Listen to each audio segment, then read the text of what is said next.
आइए, जैसे कि मैं जाते जाते लास्ट क्लास में डिस्कस कर रहा था कि हमने कॉस्ट शीट लगभग कंप्लीट कर लिया है, बस एक क्वेश्चन मैं आप लोगों के साथ और डिस्कस करना चाहता हूं।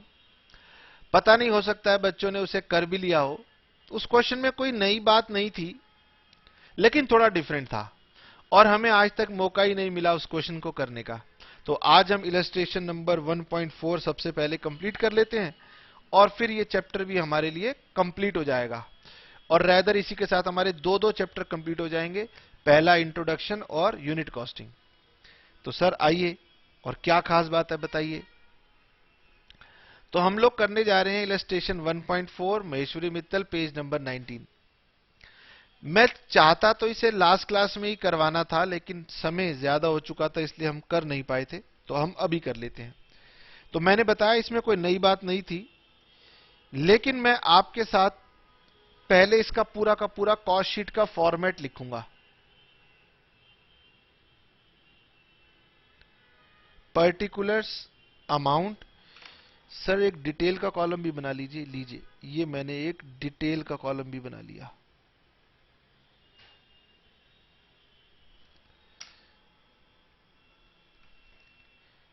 चलिए शुरू करते हैं। सबसे पहले हम लोग लिखते हैं opening stock of raw material. इसमें ऐड कर देते हैं परचेज ऑफ रॉ मटेरियल। अगर आपको लास्ट क्लास ध्यान हो तो मैंने आपको क्वेश्चन करवाते हुए कहा था कि इन दोनों को अगर मैं जोड़ दूं तो मैं इसे कह सकता हूं रॉ मटेरियल अवेलेबल। लेकिन हम इसे लिखते नहीं है, लेकिन इन दोनों को जोड़ के मैं कह सकता हूं this is raw material available. और जितना रॉ मटेरियल अवेलेबल था उसमें से closing stock of raw material ये यूज नहीं हो पाया।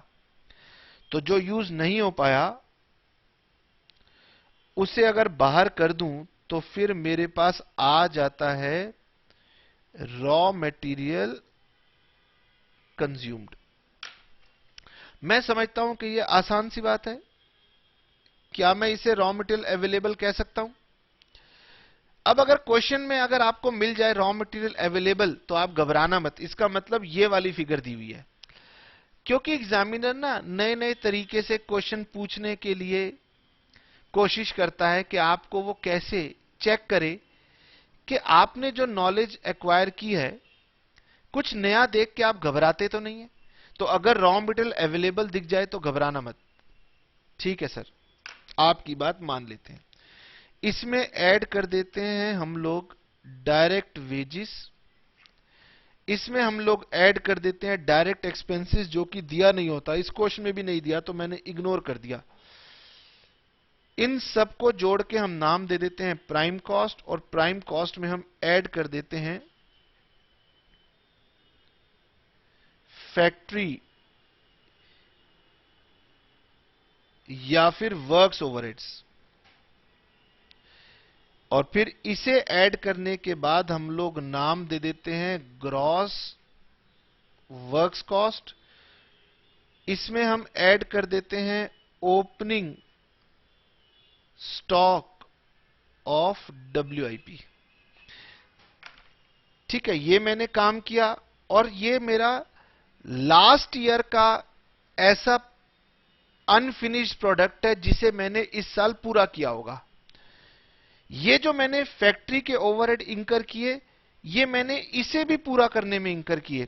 तो अगर मैं यहां पर एक नई टर्म देना चाहूं तो मैं इसे कह सकता हूं total cost of goods processed. इसका नाम हो गया total cost of goods processed less closing stock of WIP। इसे अगर माइनस कर देता हूं तो हम जानते हैं इसे हम बोलते हैं नेट वर्क्स कॉस्ट। फिर नेट वर्क्स कॉस्ट में हम लोग ऐड कर देते हैं office and administration overheads.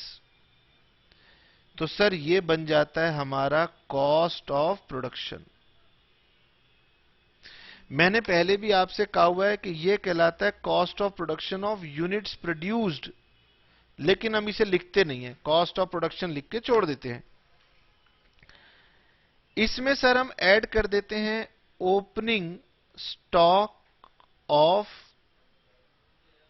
Finished goods. तो अगर आप इसे opening stock of finished goods को ऐड कर दो ना, तो इसका नाम हो जाता है total cost of goods available for sale.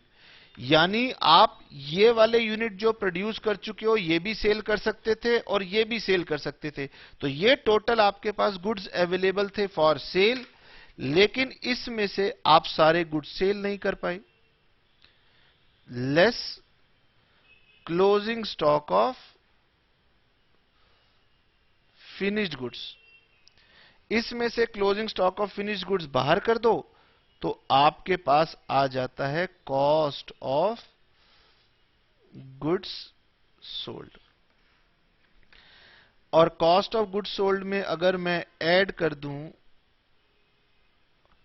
Selling and distribution overheads, तो हमें मिल जाएगी कॉस्ट ऑफ सेल्स। और फिर अगर प्रॉफिट पता लगाना है तो मुझे सेल्स बता दो, तो इन दोनों का जो डिफरेंस बन जाएगा वो आपका प्रॉफिट बैलेंसिंग फिगर हो जाएगी। लीजिए, ये मैंने पूरा फॉर्मेट कॉस्ट शीट का आपके साथ लिख दिया। अब बच्चा सबसे पहले कहता है कि सर आज तक तो हमें इन इंफॉर्मेशन की जरूरत पड़ी नहीं, तो फिर आज क्यों पड़ गई? तो मैंने आपको बताया था कि एग्जामिनर नए नए तरीके ढूंढता है आपकी नॉलेज को चेक करने के लिए। तो एग्जामिनर ने सोचा कि मैं आपको कॉस्ट शीट की कुछ इंफॉर्मेशन दे देता हूं और आपसे कहूंगा कि आप उस कॉस्ट शीट को कंप्लीट करो। तो अगर आपने 1.3 किया होगा तो 1.3 में भी यही था कि कॉस्ट शीट की कुछ फिगर्स गिवन है और बाकी फिगर्स आपको ढूंढनी है। और 1.3 और 1.4 में डिफरेंस ये हो गया कि 1.4 में ना उसने ये वाली इंफॉर्मेशन दे दी, जैसे कॉस्ट ऑफ गुड्स प्रोसेस्ड या cost of goods available for sale. और बच्चा सोचने लगा कि यार ये टर्म्स तो मैंने कभी सुनी नहीं, इसलिए प्रॉब्लम हो गई। तो ये जो क्वेश्चन है इसमें इनकंप्लीट इंफॉर्मेशन दी हुई है कॉस्ट शीट की, और मैंने उस इनकंप्लीट इंफॉर्मेशन से कॉस्ट शीट को कंप्लीट करना है, नंबर 1। नंबर 2, जो इंफॉर्मेशन गिवन है वो दरअसल ये इंफॉर्मेशन गिवन है जो कि बच्चे को मैंने बतानी थी कि इसका मतलब क्या है। जैसे कि अब आप क्वेश्चन के अंदर क्या दिया है, ये सारी की सारी फिगर्स आप ले जाकर के कॉस्ट शीट में ट्रांसफर कर दीजिए पहले तो। ठीक है सर, आइए और मेरे साथ साथ डालना शुरू करते हैं। या रैदर मैं कहूंगा कि वीडियो को रोक करके पहले आप इन इंफॉर्मेशन को डाल लीजिए और फिर आप कोशिश कीजिए कि क्या आपसे कॉस्ट शीट कंप्लीट हो पाती है। अगर आपसे कॉस्ट शीट कंप्लीट हो गई तो ऑब्जेक्टिव अचीव्ड, नहीं हो पाई तो फिर मेरे साथ साथ आपको करना पड़ेगा। सॉल्यूशन मत देखना, ठीक है? चलिए सर शुरू कीजिए फटाफट। सर सबसे पहले गिवन है फिनिश्ड गुड्स का opening stock. Opening stock of finished goods 1,10,000। Closing stock of finished goods 95,000। Raw material opening 70,000। Closing raw material opening stock 90,000। दरअसल बीच में WIP था, मैं स्किप कर गया हूं, तो पहले WIP पर ही चलते हैं। WIP opening balance, opening balance of WIP 70,000। Closing stock of WIP 80,000। Raw material opening stock 90,000, raw material का क्लोजिंग स्टॉक 95,000।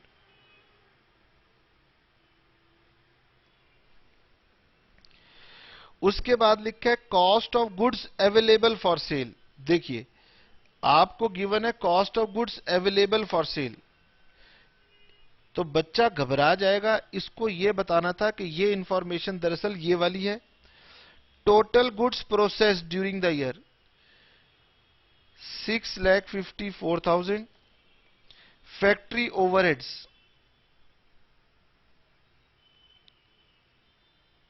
1,67,000, इसमें नॉर्मल बात थी, रेड पेन से कोई जरूरत नहीं थी।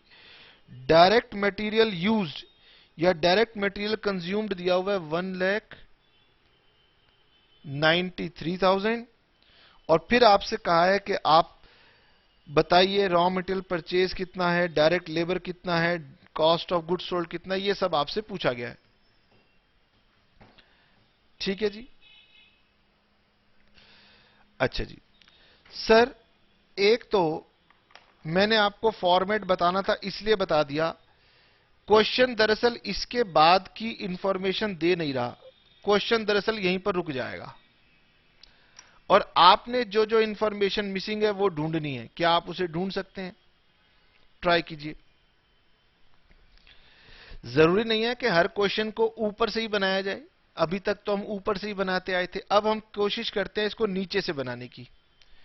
चलिए, जब मेरे पास ये अवेलेबल है, इसमें से ये लेस कर दूंगा तो कॉस्ट ऑफ गुड्स सोल्ड आ जाएगा, तो सबसे पहले मैं यही निकाल लेता हूं, 6,84,000 माइनस 95,000, तो मेरे पास कॉस्ट ऑफ गुड्स सोल्ड आ गई 5,89,000। बाद में आप भूल ना जाएं तो मैंने इसे लिखा नंबर 1, यानी सबसे पहले इंफॉर्मेशन मैंने ये वाली ढूंढी, और अब मैं उल्टा चलना शुरू कर रहा हूं। क्या मैं उल्टा चलूं तो ये वाली इंफॉर्मेशन फाइंड कर सकता हूं? बताइए। सर बिल्कुल फाइंड कर सकते हैं। देखिए,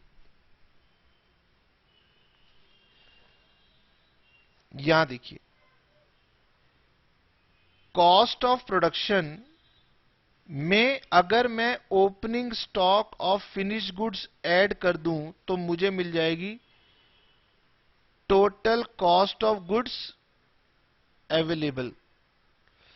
क्या ये इक्वेशन बन सकती है? हां सर। तो इसका मतलब यह है कि कॉस्ट ऑफ प्रोडक्शन अगर आपको ढूंढनी है तो total cost of goods available में से माइनस कर दो opening stock of finished goods. या जो बच्चे समझदार हैं वो जानते हैं कि अगर इस इंफॉर्मेशन में प्लस करने पर यह इंफॉर्मेशन आई है तो इसमें से उल्टा चल रहा हूं, माइनस कर दूं तो यह इंफॉर्मेशन आ जाएगी। ठीक है ना? तो 6,84,000 में से 1,10,000 को माइनस कर दो, तो ये आ गई 5,74,000। तो ये लिख दिया मैंने 5,74,000। ये इंफॉर्मेशन नंबर 2 आ गई। यानी अगर आप उल्टा चल रहे हो तो जो प्लस हो रहा है वो माइनस हो जाएगा, या आप ऐसे इक्वेशन लिख करके कर लेना अगर आपको प्रॉब्लम हो तो। ठीक है सर, और आगे चलते हैं। अब सर मैं यहां नहीं चल पा रहा, कोई बात नहीं, यहां नहीं चल पा रहा तो यहां से नीचे आता हूं। बताइए, जैसे मैंने कॉस्ट ऑफ गुड्स अवेलेबल लिया था, अब मैं लेता हूं कॉस्ट ऑफ गुड्स प्रोसेस्ड। ये वाला आंसर अवेलेबल है। क्वेश्चन कह रहा है इसमें से अगर 80,000 माइनस करूंगा तो ये वाली फिगर आ जाएगी। तो सर नेट वर्क्स कॉस्ट निकालने में देरी क्यों करनी, निकालो। 6,54,000 माइनस 80,000, 574। तो मेरी थर्ड इंफॉर्मेशन आ गई 5,74,000। सर अगर ये वाली इंफॉर्मेशन 5,74,000 है और ये वाली इंफॉर्मेशन भी 5,74,000 है, तो इसका मतलब ऑफिस एंड एडमिनिस्ट्रेशन ओवरहेड्स तो है ही नहीं। तो ऑफिस एंड एडमिनिस्ट्रेशन ओवरहेड्स मेरे कितने हो गए? 0।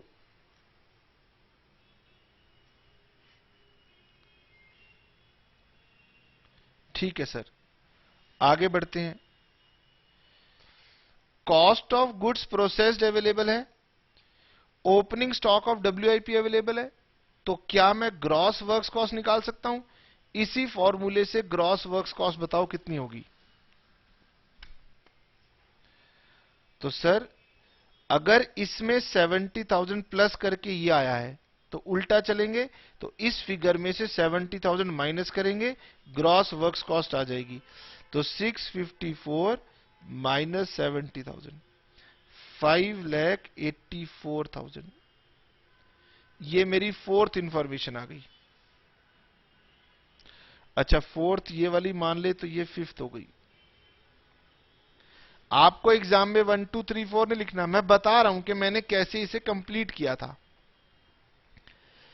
ठीक है सर, अब यहां से उल्टा चलेंगे, इसमें से ये माइनस करूंगा, प्राइम कॉस्ट आ जाएगी। तो मेरी प्राइम कॉस्ट आ गई 4,17,000। ठीक है सर, और इसमें से 193 माइनस कर दूं, ये मेरा रॉ मटेरियल कंज्यूम्ड है दरअसल 193, तो रॉ मटेरियल कंज्यूम्ड माइनस कर दूंगा तो मेरी डायरेक्ट वेजेस आ जाएंगी माइनस 1,93,000। डायरेक्ट वेजेस आ गई 2,24,000। ठीक है सर, चलिए अब यहां तक का पूरा भूल जाइए। अब आप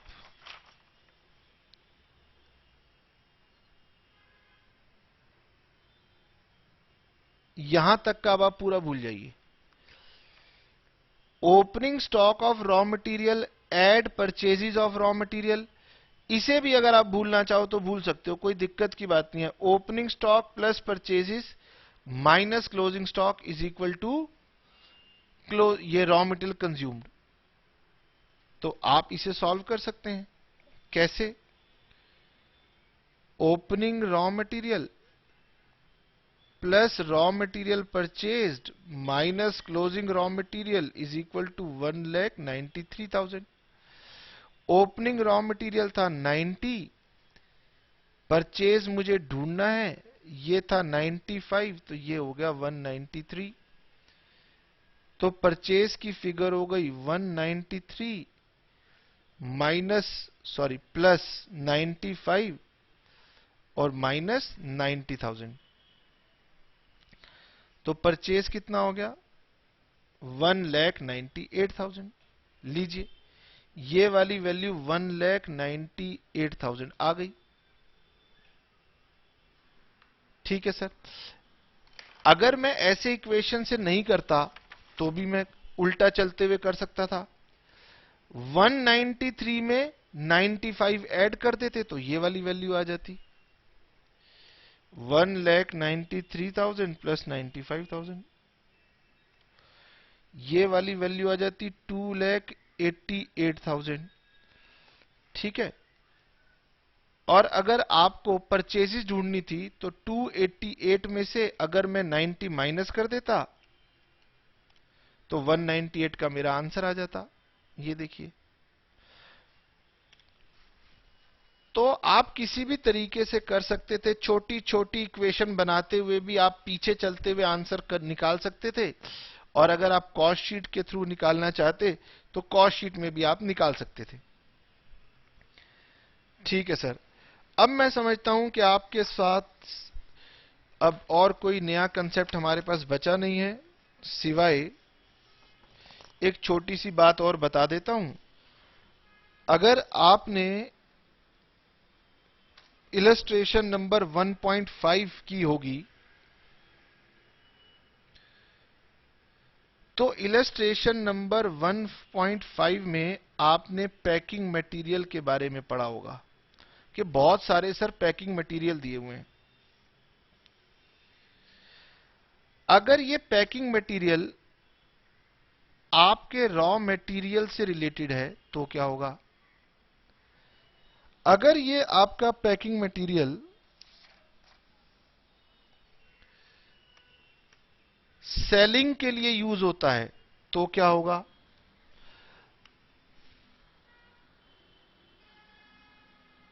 ठीक है, और कोई पैकिंग मेरे ख्याल से होती नहीं है, इसलिए बाकी को काट दो। रॉ मटेरियल का पैकिंग जो होता है वो माना जाता है डायरेक्ट मटेरियल, और सेलिंग का जो मटेरियल यूज होता है उसे बोलते हैं सेलिंग ओवरहेड्स। ये इलस्ट्रेशन नंबर 1.5 में आपने देखा होगा, और बाकी आपको कुछ और करने की जरूरत नहीं है।